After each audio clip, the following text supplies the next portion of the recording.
আজ একটি রাউন্ড ব্যাকগ্রাউন্ডের উপর আমি আমার একটি পেইন্টিং করব, একটি ছোট্ট পেইন্টিং। হ্যালো এভরিওয়ান, আমি ঋতু কালার প্যালেট পেজে আপনাদের সবাইকে স্বাগতম। এখানে আমি কম্পাসের সাহায্যে রাউন্ড করে নিয়েছি। ড্রয়িংটি খুব একটা ভালো মতন দেখা যাচ্ছে না।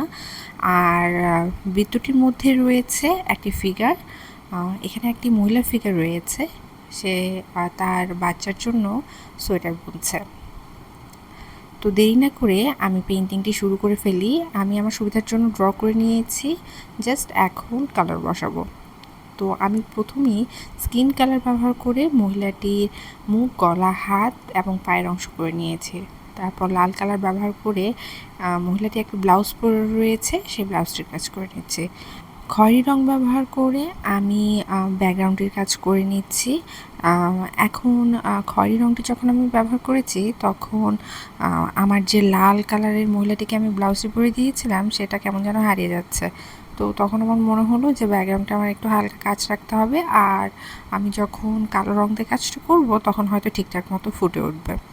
তো আমি আর কালার চেঞ্জ করি নাই, এটি রেখে দিয়েছি। তারপর আমি চলে যাচ্ছি মহিলাটির শাড়ির দিকে। শাড়িটি আমি ব্যবহার করেছি অলিভ কালার, আর মহিলাটি বসে রয়েছে, বসে বসে উল সুতা দিয়ে কাপড় বুনছে।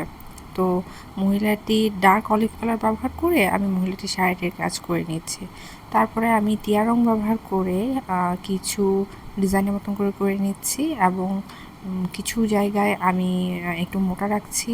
এভাবে চিকন চিকন দাগ কেটে কেটে আমি পুরো শাড়িটি ডিজাইন করে নিচ্ছি। আর এখানে শাড়ির ভাঁজ অনুযায়ী আমি দাগগুলো কাটছি, কিছু ডানে কিছু বাঁয়ে, এভাবেই আমি কাটছি।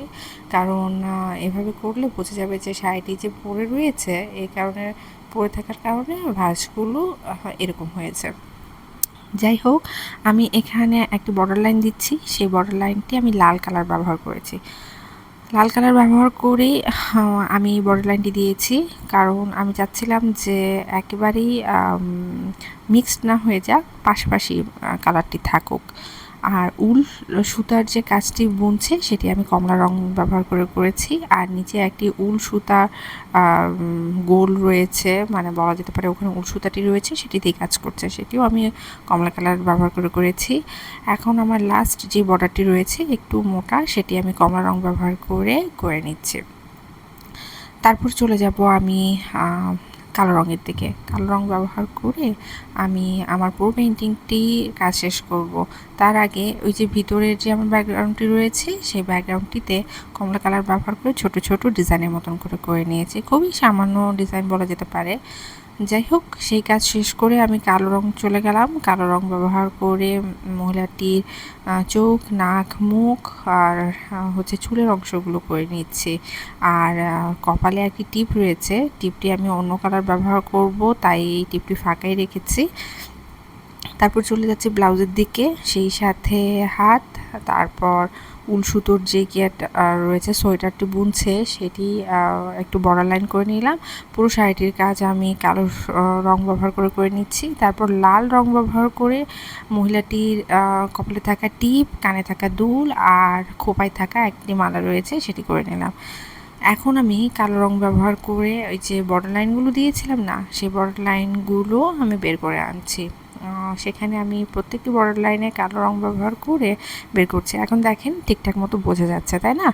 আর সবার শেষ যেই কমলা কালারের বর্ডারটি ছিল, যেটি একটু মোটা করেছিলাম, তার পাশ দিয়েও আমি কালো রং ব্যবহার করে বর্ডার লাইন করে দিচ্ছি। প্রতিটি বর্ডার লাইনের চারপাশ দিয়ে আমি একটু ডিজাইনের মতন করে নেব। আমার মেইন যে ব্যাকগ্রাউন্ডটি সেটি তো আমি কাজ করে নিয়েছি, আর কমলা কালারের যে ব্যাকগ্রাউন্ডটি রয়েছে সেটি আমার মেইন কালারের যে অর্থাৎ খয়েরি কালারের কালারটি দিয়ে আমি একটু ডিজাইনের মতন করে নিলাম। আর লাল কালারের যেটা রয়েছে সেটাতে আমি হলুদ কালার ব্যবহার করে, হলুদ না, স্কিন কালারটি ব্যবহার করে আমি একটু ডিজাইনের মতন করে নিলাম। এই তো বলা যেতে পারে কাজ আমার শেষ। ভিডিওটি যদি আপনাদের ভালো লেগে থাকে অবশ্যই লাইক, কমেন্ট, শেয়ার করতে ভুলবেন না, আর আমার ইউটিউব চ্যানেলটি সাবস্ক্রাইব করতে ভুলবেন না। ধন্যবাদ।